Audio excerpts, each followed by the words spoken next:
ജമ്മു കാശ്മീരിലെ ഭീകരാക്രമണത്തിലും കൂട്ടക്കുരുതിയിലും പ്രതിഷേധിച്ച് സംഘപരിവാർ പ്രവർത്തകർ അടിമാലിയിൽ പ്രതിഷേധം സംഘടിപ്പിച്ചു. കാശ്മീരിലെ കൂട്ടക്കുരുതി അങ്ങേയറ്റം മനുഷ്യത്വരഹിതമെന്ന് പ്രതിഷേധത്തിൽ സംസാരിച്ചവർ പറഞ്ഞു. പ്രതിഷേധ സൂചകമായി പ്രവർത്തകർ പാകിസ്ഥാൻ പതാക കത്തിച്ചു. ജമ്മു കാശ്മീരിലെ ഭീകരാക്രമണത്തിലും കൂട്ടക്കുരുതിയിലും പ്രതിഷേധിച്ച് രാജ്യത്താകെ നടക്കുന്ന പ്രതിഷേധങ്ങളുടെ തുടർച്ചയായിട്ടായിരുന്നു സംഘപരിവാർ പ്രവർത്തകർ അടിമാലിയിലും പ്രതിഷേധത്തിന് രൂപം നൽകിയത്. പ്രതിഷേധ സൂചകമായി പ്രവർത്തകർ ടൗണിൽ പ്രകടനം നടത്തി. കാശ്മീരിലെ കൂട്ടക്കുരുതി അങ്ങേയറ്റം മനുഷ്യത്വരഹിതമെന്ന് പ്രതിഷേധത്തിൽ സംസാരിച്ചവർ പറഞ്ഞു.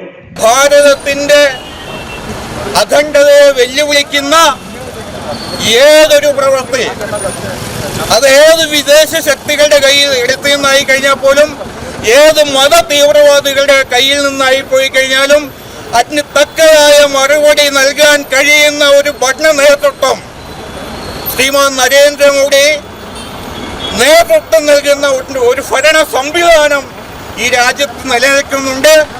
അതുകൊണ്ട് പാകിസ്ഥാൻ പ്രത്യേകം ഓർത്തിരിക്കേണ്ട ഒരു കാര്യം, തിരിച്ചടി കിട്ടിയിരിക്കും നിങ്ങൾക്ക്.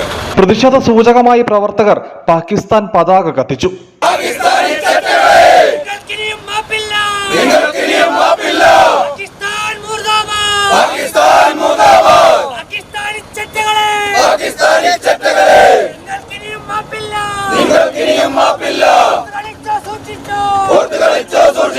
ജില്ലാ കാര്യവാഹ് AB ബാബു, ഖണ്ഡ് സംഘചാലക് MB ജയൻ, താലൂക്ക് കാര്യവാഹ് AP ശെൽവൻ, BMS മേഖലാ സെക്രട്ടറി സുഭാഷ്, മേഖലാ പ്രസിഡന്റ് ബിനീഷ്, സേവാഭാരതി സംഘടനാ secretary Ramachandran, B Manoj Kumar, Bijumon PK, Binoy Mamalassery എന്നിവർ പ്രതിഷേധത്തിന് നേതൃത്വം നൽകി.